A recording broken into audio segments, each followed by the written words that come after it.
అదరగొట్టే కారం రంగు రుచి ఆచి కారం పొడి. కేంద్ర సర్కార్ అమలు చేస్తున్న పీఎం కిసాన్ పథకం లబ్ధిదారుల సంఖ్య గణనీయంగా తగ్గుతోంది. రైతు భరోసాతో పోలిస్తే పీఎం కిసాన్ ద్వారా లబ్ధి పొందుతున్న వారి సంఖ్య సగం కూడా ఉండడం లేదు. ప్రతి పంట సీజన్ లో దాదాపు 69 లక్షల మంది ఉండగా కేంద్రం 31 లక్షల మందికి మాత్రమే పీఎం కిసాన్ ను పరిమితం చేసింది. పథకం ప్రారంభమై 7 ఏళ్లు అవుతున్నా ఏడాదికేడాది ఈ సంఖ్య భారీగా తగ్గుతోంది. రాష్ట్రంలో చాలా చోట్ల భార్య భర్తలు తండ్రి కొడుకులు ఇద్దరు వేరువేరుగా లబ్ధి పొందుతున్నట్లు కేంద్రం గుర్తించింది. దీంతో గత డిసెంబర్ నాటికి తనిఖీలు చేపట్టి ఒకే కుటుంబంలో ఇద్దరు ప్రయోజనం పొందుతుంటే ఒకరి పేరును జాబితా నుంచి తొలగించాలని ఆదేశించింది. ఈ ప్రక్రియ తుది దశకు చేరుకోవడంతో లబ్ధిదారుల సంఖ్య తగ్గే అవకాశం ఉంది.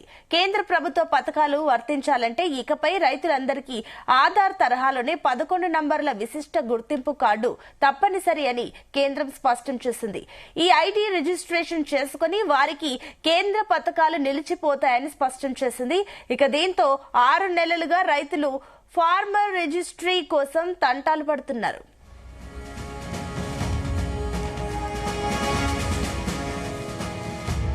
ఇదే అంశానికి సంబంధించి మరిన్ని డీటెయిల్స్ మా కరెస్పాండెంట్ యాకేష్ అందిస్తారు. Yakesh, good morning. తెలంగాణ రాష్ట్రంలో పీఎం కిసాన్ లబ్ధిదారుల సంఖ్య రోజు రోజుకు తగ్గిపోతున్నటువంటి పరిస్థితి ఉంది. ప్రధానంగా కేంద్ర ప్రభుత్వం ప్రతిష్టాత్మకంగా అమలు చేస్తున్నటువంటి పీఎం కిసాన్ పథకం లబ్ధిదారుల సంఖ్య తెలంగాణలో తగ్గిపోతా ఉంది. ప్రధానంగా తెలంగాణ ప్రభుత్వం అమలు చేస్తున్నటువంటి రైతు భరోసా పథకంతో పోలిస్తే పీఎం కిసాన్ ద్వారా లబ్ధి పొందుతున్న వారి సంఖ్య సగం కూడా ఉండడం లేదన్న అధికారిక లెక్కలు చెప్తున్నాయి. ప్రతి పంట సీజన్ లో దాదాపు 69 లక్షల మంది రైతులకు రాష్ట్ర ప్రభుత్వం పెట్టుబడి సాయం అందిస్తుండగా కేంద్రం మాత్రం 31,19,000 మందికి మాత్రమే పీఎం కిసాన్ స్కీమ్ ను పరిమితం చేస్తుంది.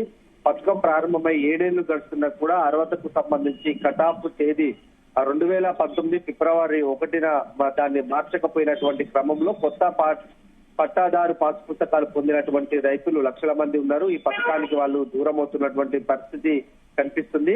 ఇక కేవలం వారసత్వంగా వచ్చినటువంటి భూమి పొందిన వారికి మాత్రమే కొత్తగా దరఖాస్తు చేసుకునే అవకాశము అధికారులు కల్పించారు. అయితే రోజు రోజుకు ఈ పథకానికి సంబంధించి లబ్ధిదారులు తగ్గుతున్నటువంటి పరిస్థితి. ఒకసారి మనం తెలంగాణ రాష్ట్రంలో పీఎం కిసాన్ లబ్ధిదారుల సంఖ్య చూసుకుంటే మొదట్లో దాదాపు ఈ సంఖ్య పెరిగినప్పటికీ తర్వాత క్రమంగా తగ్గుతూ వస్తున్నట్టు కూడా లెక్కలు చెప్తున్నాయి. 2018-19 సంవత్సరంలో తొలి విడతలో ఈ పథకం ప్రవేశపెట్టినటువంటి తొలి విడతలో 26,61,000 మంది రైతులకు సంబంధించి ఆర్థిక సహాయం అందింది.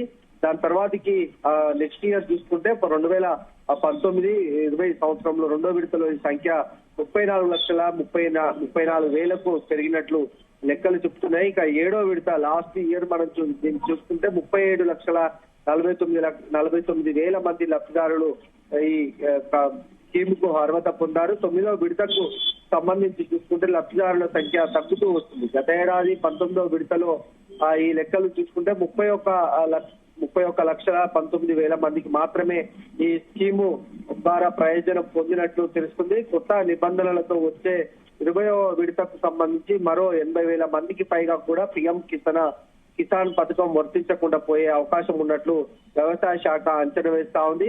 ఇక ఈ నిబంధనల ప్రకారం కుటుంబంలో భార్యాభర్తలకి భూమి ఉన్న వారిలో ఎవరికో ఒక్కరికే మాత్రమే ఈ పథకం వర్తిస్తుంది. అయితే తెలంగాణలో చాలా చోట్ల భార్యాభర్తలు తండ్రి కొడుకులు ఇద్దరు వేర్వేరుగా లబ్ధి పొందుతున్నట్లు కేంద్రం గుర్తించింది.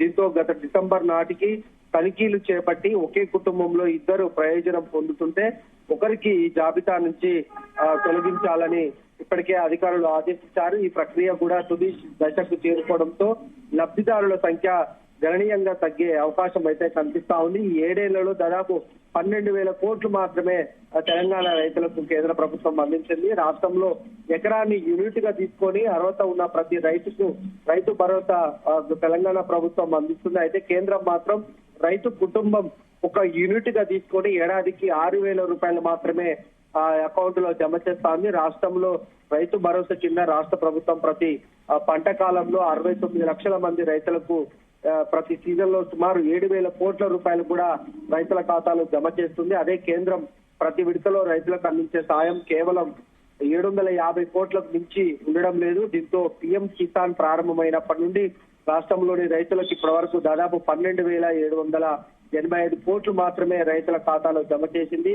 అయితే ఈ పథకానికి సంబంధించి కేంద్ర ప్రభుత్వం ఇంకొక స్కీమ్ అంటే ఇంకొక నిబంధనలు కూడా అమల్లోకి తీసుకొచ్చింది. ప్రధానంగా ఈ పథకం వర్తించాలంటే ఇకపై రైతులందరికీ ఆధార్ తరహాలో 11 విశిష్ట నెంబర్లు గుర్తింపు కార్డు తప్పనిసరి అని కూడా కేంద్రం స్పష్టం చేస్తా ఉంది. ఈ ఐడి రిజిస్ట్రేషన్ చేసుకునే వారికి మాత్రమే ఈ పథకాలు వర్తిస్తాయని లేకుంటే నిలిచిపోతాయని కూడా స్పష్టం చేస్తుంది. దీంతో 6 నెలలుగా రైతు ఫార్మర్ రిజిస్ట్రేషన్ కోసం తంటాలు రైతులు పడుతున్నటువంటి సందర్భాలు కనిపిస్తున్నాయి.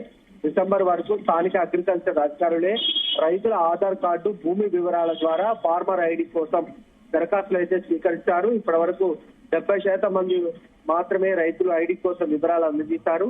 ఇక మీ సేవా కేంద్రాల ద్వారా కూడా దరఖాస్తు చేసుకునే వెసులుబాటు కల్పించిన నమోదు ప్రక్రియ మాత్రం పెరగడం లేదనేది తెలుస్తుంది. రైతుల అడ్రస్, పాస్ పుస్తకంలో ఉన్నటువంటి అడ్రస్ వేరువేరుగా ఉన్నటువంటి క్రమంలో ఈ ప్రక్రియకు ఆలస్యం జరుగుతున్నట్లు తెలుస్తుంది. మరోవైపు ఆదాయ పన్ను చెల్లించేవారు ప్రభుత్వ ఉద్యోగులకు ఇప్పటికే అనర్హులుగా ఈ పథకంలో చేసినటువంటి క్రమంలో ఈ కేవైసీ తప్పనిసరి చేయడంతో నిజమైన చిన్న సన్నకారు రైతులకు కూడా వివిధ సాంకేతిక కారణాలతో ఈ పిఎం కిసాన్ ప్రయోజనాలు దూరమవుతున్నట్టు తెలుస్తా ఉంది. మొత్తానికి చూసుకుంటే తెలంగాణలో అమలవుతున్నటువంటి రైతు భరోసాకు అటు కేంద్ర ప్రభుత్వం అమలు చేస్తున్నటువంటి పిఎం కిసాన్ పథకానికి పెద్ద ఎత్తున కూడా రైతుల సంఖ్య తేడాగా కనిపిస్తా ఉంది. 69 లక్షల మంది తెలంగాణ ప్రభుత్వం రైతులకు భరోసా అందిస్తుంటే ఆ సంఖ్య గణనీయంగా కూడా తగ్గి సగం వరకే కూడా కేంద్ర ప్రభుత్వానికి సంబంధించి నిధులు రైతుల ఖాతాలో జమ అవుతున్నాయి. రైతు సంక్షేమం కోసం 2 ప్రభుత్వాలు కూడా పెద్ద ఎత్తున కృషి చేస్తున్నప్పటికీ కేంద్ర ప్రభుత్వానికి సంబంధించి ఇంకా అర్హత ఉన్న రైతులను గుర్తించాల్సినటువంటి అవసరం ఉంది. రైతులు పెట్టుబడి సాయం కింద అందిస్తున్నటువంటి ఈ పథకాల కింద రైతులు పెద్ద ఎత్తున కూడా లబ్ధి పొందుతున్నారు. ఆయా పంటలను సాగు చేసేటువంటి క్రమంలో పెట్టుబడి సాయం, ఇతర కూలీ ఖర్చు, ఇతర అవసరాలకు సంబంధించి ఈ డబ్బులు చాలా అవసరంగా రైతులకు ఉంటున్నాయి. ప్రభుత్వాలు అంటే కేంద్ర ప్రభుత్వం ఇంకా దీన్ని బలంగా తెలంగాణలో అమలు చేయాల్సినటువంటి అవసరం ఉంది. అర్హత ఉన్న ఇంకా దాదాపు సగం పైగా కూడా రైతులను గుర్తించి ఈ పథకాన్ని అమలు చేయాలని ఇప్పటికే రైతులు కోరుతున్నారు. ఇక ఎలాంటి కొర్రీలు పెట్టకుండా పాఠ పుస్తకాల్లో ఉన్నటువంటి చిన్న చిన్న తప్పిదాలను, సాంకేతిక కారణాలను సాగుగా చూసి ఈ పథకాన్ని తెలంగాణలో పెద్ద ఎత్తున కూడా రైతులకు అందించడం లేదని అటు రైతు సంఘాల నాయకులు, రైతులు కూడా ప్రధానంగా ఆరోపిస్తున్నటువంటి పరిస్థితి. సునీత, అయితే ఇప్పుడు మరోపక్క యాకేష్ ఎందుకు అసలు రైతులు ఇంట్రెస్ట్ చూపించట్లేదు అప్లై చేసుకోవడానికి? అంటే ఒక కట్ ఆఫ్ డేట్ అనే పెట్టారు. కొత్తగా ఎవరైతే దీనికి సంబంధించినటువంటి పాస్ పుస్తకాలు ఉన్నారో వాళ్ళు మాత్రం ప్రస్తుతం అప్లై చేసుకోవడానికి ఎలాంటి అవకాశాలు ఇవ్వలేదు. ప్రస్తుతం అంటే వ్యవసాయ శాఖ అధికారులు ఇప్పటికే మీ సేవలో కొంత వాళ్ళకు వెసులుబాటు కల్పించినటువంటి క్రమంలో వాళ్ళు దరఖాస్తు చేసుకోవడానికి వెళ్తున్నప్పటికీ కూడా దాంట్లో పాస్ పుస్తకాల్లో ఒక అడ్రస్ ఉండడం, లేకుంటే ఆధార్ కార్డులో కొంత తప్పు ఉండడం, పాస్ పుస్తకాలకు సంబంధించి భూమి వివరాలు సరిగ్గా లేకపోయినటువంటి క్రమంలో కూడా ఈ దరఖాస్తు ప్రక్రియ అనేది కూడా ఆలస్యం జరుగుతోంది. ఇది కేంద్ర ప్రభుత్వం అమలు చేస్తున్నటువంటి స్కీమ్ కనుక ప్రతి విషయాన్ని కూడా క్షుణ్ణంగా వ్యవసాయ శాఖ అధికారులు చూసి దాన్ని ఎంటర్ చేయాల్సినటువంటి సమయంలో సాంకేతిక కారణాలు కూడా కొంత అడ్డుతగ్గుతున్నాయి. అందుకనే ఆలస్యం జరుగుతుంది. ప్రస్తుతం ఈ అన్ని వివరాలు కూడా అధికారులు సేకరించారు. ఇంకా సమయం ఉన్నది, ఇంకా దాన్ని అప్లై చేసుకోవడానికి సమయం ఉన్నటువంటి క్రమంలో మీ సేవ కేంద్రాలకు కూడా రైతులు పోటెత్తుతున్నటువంటి సందర్భం. చాలా మంది రైతులు కూడా ఈ సమస్యలతోటి అది క్లారిటీ లేకపోయినటువంటి క్రమంలో కొంత దరఖాస్తు చేసుకోవడానికి కూడా వెనుకాడు వేస్తున్నటువంటి సందర్భాలు కనిపిస్తున్నాయి. ఇంకా సమయానికి సంబంధించి ఒక కటాఫ్ డేట్ అనేది ప్రకటించినప్పటికీ కూడా వివరాలు అధికారులు అయితే సేకరిస్తున్నారు. అధికారుల వద్ద అన్ని వివరాలు కూడా రైతులకు సంబంధించి ఉన్నాయి అని చెప్తారు. Right, thank you Yakesh.